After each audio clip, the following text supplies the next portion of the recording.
السلام علیکم جی، کیا حال چال ہے؟ آج سے چند دن پہلے ہم سب لوگ جانتے ہیں، پورا پاکستان جانتا ہے کہ ارشاد بھٹی صاحب نے مولانا طارق جمیل صاحب کا انٹرویو کیا تھا، جس میں ارشاد بھٹی نے طارق جمیل صاحب سے مختلف قسم کے سوالات پوچھے اور خاص طور پہ عمران خان کے بارے میں ان کی جو ہے نا وہ رائے لینے کی کوشش کی مختلف سوالات کے ذریعے۔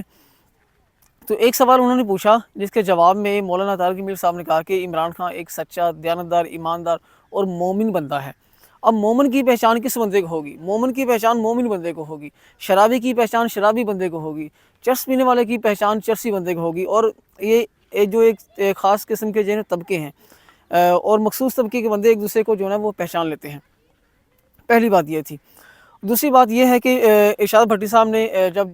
عمران خان کے اوپر ہونے والے کیسز کے بارے میں بات ہوئی تو ارشاد بھٹی نے طارق جمیل صاحب سے کہا کہ ان پہ ایک سائفر کا کیس ہوا ہے، وہ سچائی کے متعلق کی بات ہوئی نا۔ تو طارق جمیل صاحب نے کہا کہ یہ 1446 یا 40 ہجری جو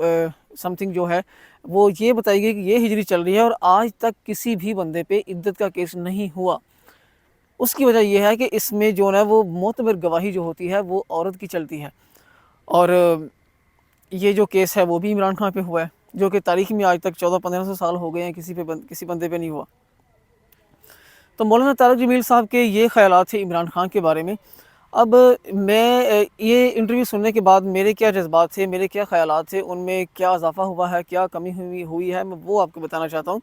کہ طارق جمیل صاحب وہ انسان ہیں جن کے بارے میں یہ ہم کہہ سکتے ہیں کہ وہ سچے انسان ہیں، کیونکہ وہ اسلامک اسکالر ہیں، ان کی ایک اسلامک سوسائٹی میں ایک اپنی ریپوٹیشن ہے،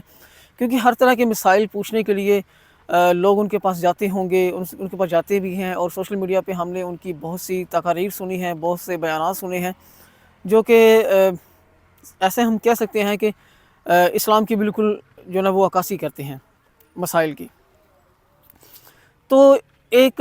اسلامک بندہ، ایک اسلامک اسکالر بندہ جس کے سمجھنے کے فتوے چلتے ہوں، جو کوئی بات کہہ دے اس پہ مسلمان عمل کرتے ہوں، تو جب وہ بندہ یہ کہہ دے کہ عمران خان ایک سچا، دیانتدار اور ایماندار اور مومن انسان ہے، تو پھر ساری جو جنریشن ہے، مسلم جنریشن ہے، ینگ جنریشن ہے، اور یہ اولڈ جنریشن ہے، ہر قسم کے بندے کو، ہر قسم مطلب کہ طبقے کے مسلمان کو یہ سوچ لینا چاہیے کہ اگر اس عمران خان کے بارے میں ان کے خیالات نیگیٹو پرسپیکٹیو کی طرف جاتے ہیں تو وہ اپنے جو ہے نا وہ خیالات کو مکمل طور پہ چینج کر لیں، کیونکہ جب اگر آپ کسی بھی اسلامک اسکالر کی بات مانتے ہیں، ان کے منہ سے نکلی ہوئی، ان کی زبان سے نکلی ہوئی باتوں کو سچ سمجھتے ہیں، وہ جو بھی مسائل بیان کرتے ہیں، تو پھر آپ کو یہ بھی ماننا چاہیے، ہمیں ایز اے مسلم یہ بھی ماننا چاہیے، اگر طارق جمیل صاحب نے یہ کہہ دیا ہے کہ عمران خان ایک سچے، دیانتدار، ایماندار اور مومن انسان ہیں، تو اس میں کوئی شک نہیں ہے۔ تو میں عمران خان کو یہ ان کا انٹرویو سن کے، طارق جمیل صاحب کی زبانی عمران خان کے بارے میں یہ باتیں سن کے، میں دلی عمران خان صاحب کو سلام پیش کرتا ہوں کہ انہوں نے اس حد تک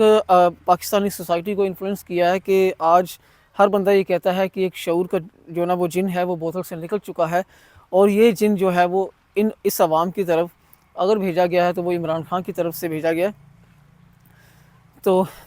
اب یہ ہے کہ ارشاد بھٹی صاحب نے پھر پوچھا کہ آپ کو کیا نظر آتا ہے کہ عمران خان صاحب واپس آئیں گے یا نہیں آئیں گے، تو انہوں نے یہ بات کہی کہ جو نا امیدی ہے وہ مسلمان کے لیے کفر کے جو نا وہ برابر ہے۔ تو اس سے یہ بات بھی ثابت ہوتی ہے کہ ہمیں جو عمران خان صاحب کے چاہنے والے ہیں وہ نا امید نہ ہو، انشاءاللہ وہ جلدی جو نا وہ اڈیالہ جیل سے باہر آئیں گے۔ باقی اپنا ڈھیر سارا خیال رکھیے گا، ملتے ہیں کسی نیکسٹ ویڈیو میں، تب تک کے لیے اللہ حافظ۔